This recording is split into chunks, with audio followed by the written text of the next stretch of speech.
What happens when one of Hollywood's most intense actors sits down with a talk show host who thinks she knows everything about his personal life? You're about to witness the most explosive television interview that almost never made it to air. Before we dive into this incredible clash, make sure you hit that subscribe button and drop a comment below, because this story is absolutely wild from start to finish. Tom Hardy walked into the studio that morning expecting a routine promotional interview for his latest film. The British actor, known for his roles in Mad Max and Venom, had done hundreds of these appearances over the years. What he didn't expect was to be blindsided by Joy Behar's aggressive questioning style and her apparent need to make the interview all about her political opinions rather than his work. As the cameras rolled and the show's theme music faded, Joy Behar leaned forward with that signature smirk that regular viewers know all too well. She had clearly done her homework, but not on Hardy's film. Instead, she had spent her time digging up every controversial comment he had ever made about method acting, his past struggles, and his views on various social issues. "So, Tom," Joy began, her voice dripping with false sweetness, "I have to ask you about some of the things you've said in past interviews. You've been quite vocal about your approach to preparing for roles, and frankly, some people find your methods a bit extreme. Don't you think actors today are just a little too self-important?" Hardy shifted in his chair, clearly caught off guard by the hostile tone. He had expected questions about his latest project, not a personal attack disguised as journalism. His jaw tightened slightly, a telltale sign that anyone who knew the actor would recognize as a warning. "I'm sorry, what exactly are you referring to?" Hardy asked, his English accent carrying a hint of irritation. "I came here to discuss my new film, which I thought was the purpose of this interview." Joy waved her hand dismissively, as if his actual reason for being there was irrelevant. "Oh, please. We can talk about the movie later. What I want to know is why you think your way of doing things is so much better than everyone else's. You've criticized other actors for not taking their craft seriously enough. Isn't that a bit hypocritical coming from someone who used to struggle with addiction?" The studio fell silent. Even the other hosts looked uncomfortable with Joy's line of questioning. Whoopi Goldberg shot her a warning glance, but Joy was clearly determined to push forward with her ambush-style interview. Hardy's expression darkened. "I'm sorry," he said slowly.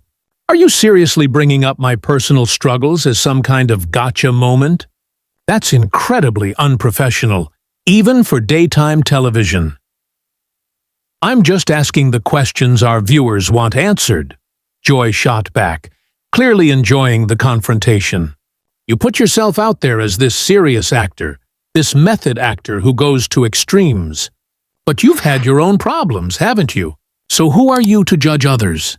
"I've never judged anyone," Hardy replied, his voice controlled but his eyes flashing with anger. "I've spoken about my own experiences and my own process. If you had actually watched any of my interviews instead of just looking for sound bites to twist, you would know that."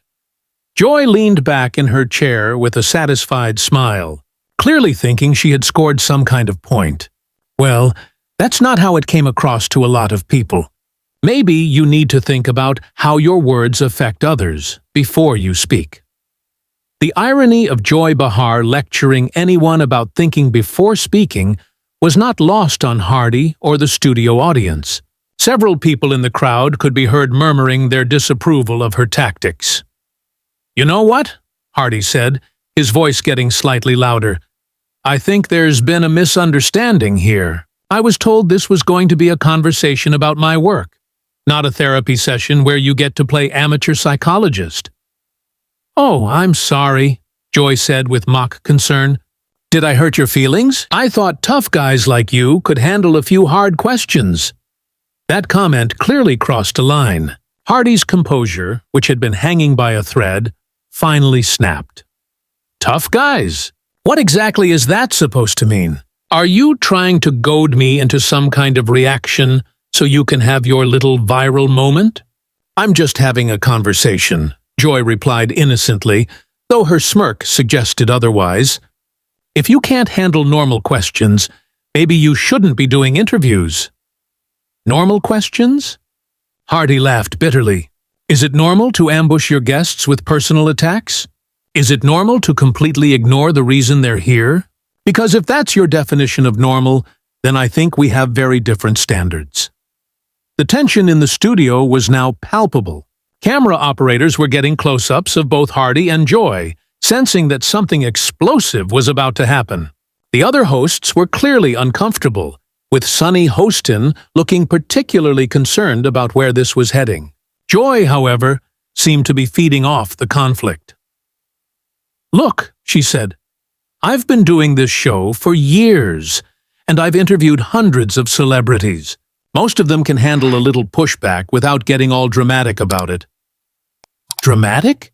Hardy's voice rose slightly. You call bringing up someone's personal struggles and then mocking them dramatic? What would you call what you're doing right now? I call it journalism, Joy replied smugly. Something you Hollywood types aren't used to dealing with anymore. Everyone's too worried about offending you precious celebrities. Hardy stood up from his chair, clearly having reached his limit. Journalism? This isn't journalism. This is tabloid garbage masquerading as legitimate television. And I'm not going to sit here and be your punching bag so you can feel relevant. The audience gasped as Hardy removed his microphone and placed it on the coffee table. Joy's eyes widened, clearly not expecting this level of pushback from her guest. "Where are you going?" she demanded. "We're not finished here." "Oh, we're definitely finished," Hardy replied. Coldly, Hardy replied, "But apparently, you're just getting started." Joy Behar wasn't about to let her guest walk away without getting the last word. As Hardy placed his microphone on the table, she leaned forward aggressively, her voice rising to match his intensity. "Oh, so you're just going to run away when things get a little uncomfortable? That's very mature," she called out, her tone dripping with sarcasm. "I guess the tough guy image is just an act after all." Hardy stopped dead in his tracks. The comment hit exactly the nerve Joy had been aiming for, and she knew it. A satisfied grin spread across her face as she watched him slowly turn back around. "Run away?" Hardy repeated, his voice dangerously quiet. "Lady, I've been sitting here for 10 minutes while you've done everything except your job. But if you want to keep this going, then let's really talk." "Finally," Joy said, clapping her hands together mockingly. "Now we're getting somewhere. Sit back down and let's have a real conversation." "No, I think I'll stand, thanks," Hardy replied, crossing his arms. "Because unlike you, I don't need to hide behind a desk to make my point." The other hosts exchanged worried glances.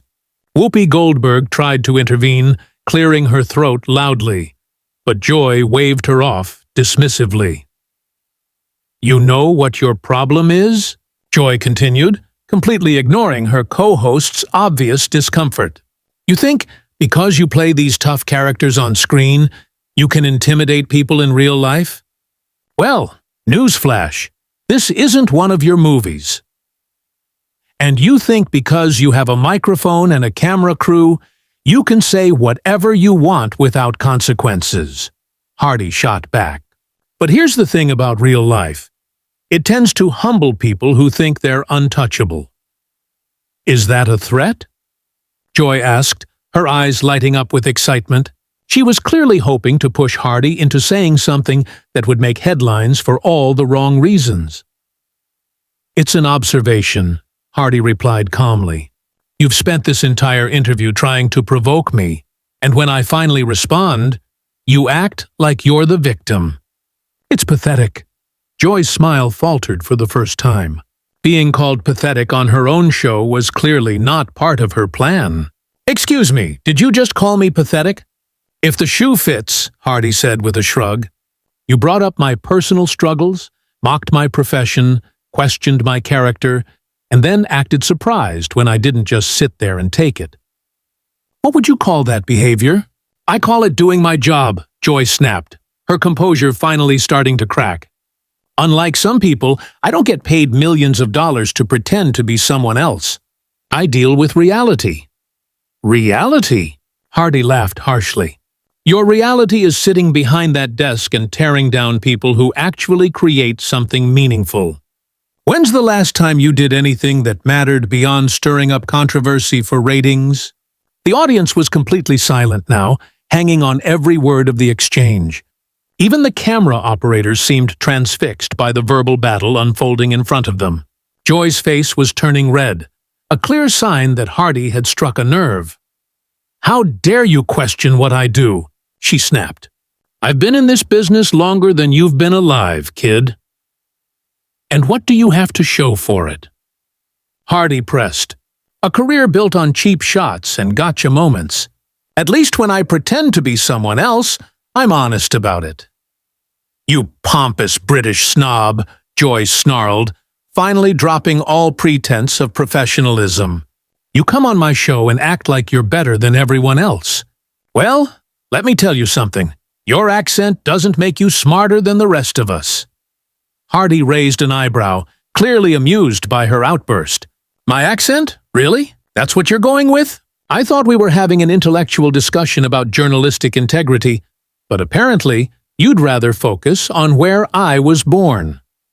"Don't twist my words," Joy snapped. "You know exactly what I meant." "Actually, I don't," Hardy replied. "Please enlighten me. What exactly did you mean by that comment?" Joy realized she had painted herself into a corner. Her co-hosts were looking at her with barely concealed horror, and she could see the producers frantically gesturing from behind the cameras. "I meant that you're condescending," she said weakly, trying to backtrack. "You talk down to people like you think you're superior." "I talk down to people?" Hardy asked incredulously. "Have you listened to yourself for the past 15 minutes? You've been condescending since the moment I sat down. The difference is, I actually have something to be proud of." "Oh, please," Joy scoffed, desperate to regain control of the situation. "You make movies. It's not like you're curing cancer." "And you host a talk show," Hardy countered. "But somehow you think that gives you the right to psychoanalyze strangers and attack them personally. At least my job requires talent." The studio erupted in gasps and scattered applause. Joy's face went from red to purple as she realized the audience was clearly siding with Hardy. "That's it," she said, standing up abruptly. "I don't have to listen to this garbage. You're nothing but a washed-up actor who thinks he's God's gift to cinema." "Washed up?" Hardy smiled for the first time during the interview. "I just finished filming 3 major studio pictures, but sure, I'm washed up. Meanwhile, you're stuck on daytime television picking fights with guests because your own life is so empty. You need to feed off other people's drama." Joy slammed her hand on the desk, causing her co-hosts to jump. "Security! Get this man out of here!" "Security?" Hardy laughed. "For what? Having a conversation? I thought this was what you wanted. You kept pushing and pushing, and now that I'm pushing back, you can't handle it." Whoopi Goldberg finally found her voice. "Okay, I think we need to take a commercial break here." "No," Joy said firmly. "I want him gone, now." Hardy shook his head in disbelief. "Unbelievable. You start a fight, lose the fight, and then try to have me thrown out for defending myself. This is exactly the kind of behavior I was talking about." "Get out!" Joy screamed, pointing toward the exit. "Get out of my studio." "Your studio?" Hardy asked mockingly. "I hate to break it to you, but you don't own this place. You're just an employee, just like everyone else." Security guards were now approaching the set, looking extremely uncomfortable with the situation. They had clearly been hoping this would resolve itself without their intervention. "Ma'am," one of the guards said hesitantly, "maybe we should just let them work this out." "No!" Joy snapped. Joy insisted, her voice sharp with anger. "I want him removed from the building. He's being hostile and threatening." Hardy turned to the security guard, bewildered. Hostile and threatening? Have you been watching the same conversation I've been having? She's the one who's been screaming and slamming things. The guard looked between Joy and Hardy, clearly uncomfortable with the situation he had been dragged into. The studio audience murmured among themselves, many openly expressing disapproval of Joy's behavior. "Sir," the guard said to Hardy, "I'm going to have to ask you to come with me." Hardy nodded calmly. "Of course. I understand. You're just doing your job. Unlike some people here, I respect professionalism." Joy's face contorted with rage at the subtle dig. "Don't you dare lecture anyone about professionalism after the way you've behaved on my show." "Your show?" Hardy turned back one final time, his voice cutting through the tension like a blade. "This stopped being your show the moment you decided to abandon any pretense of journalism. What this became was a public display of your own insecurities and need for attention." "How dare you!" Joy shrieked, her voice reaching a pitch that made several audience members wince. "I've been doing this job since before you were even famous." "And yet, you've learned nothing," Hardy replied with devastating calm. "Experience without growth is just repeated failure. You've had years to develop actual interviewing skills, but instead, you've chosen to become a professional antagonist." Whoopi Goldberg made another desperate attempt to regain control. "Tom, maybe we should just take that break now and cool down." "There's nothing to cool down from on my end," Hardy said, addressing Whoopi directly. "I came here to have a professional conversation about my work. Your colleague decided to turn it into a personal attack session. I simply responded in kind." Joy was practically vibrating with fury. "Responded in kind? You insulted me, my career, and my intelligence." "I held up a mirror," Hardy corrected. "If you don't like what you saw reflected back, maybe you should examine your own behavior instead of blaming the mirror." The audience erupted in scattered applause, which only served to infuriate Joy further. She could see that she was losing control of her own studio, her own show, and her own narrative. "This is ridiculous," she yelled, turning to the security guards. "Why is he still here? I told you to remove him." "Ma'am," the head security guard said diplomatically, "the gentleman hasn't actually done anything wrong. He's been speaking calmly and hasn't made any threatening moves." Joy's jaw dropped. Even her own security team was refusing to blindly follow her demands. The power dynamic she was so used to wielding was crumbling before her eyes. "Fine," she said, her voice dripping with venom. "If nobody else will handle this, I will." She stormed around the desk, pointing her finger directly at Hardy's face. "You think you're so smart with your fancy words and your superior attitude, but you know what you really are? You're just another entitled celebrity who can't handle real questions." Hardy looked down at her finger, then back at her face with an expression of genuine pity. "Real questions? Is that what you call what happened here today? Because I've been in real interviews with real journalists who ask real questions about real topics. What you did was perform amateur-hour psychology mixed with personal attacks." "I exposed you for what you really are," Joy declared triumphantly, though her victory felt hollow even to her. "What am I exactly?" Hardy asked, his voice genuinely curious. "Please enlighten everyone. What terrible truth did you uncover about me during this masterful interrogation of yours?" Joy opened her mouth, then closed it again. She realized she had been so focused on creating conflict that she hadn't actually exposed anything meaningful about Hardy at all. She had just made herself look petty and unprofessional. "You're arrogant," she said weakly. "Arrogant?" Hardy repeated thoughtfully. "Because I defended myself when you attacked me personally?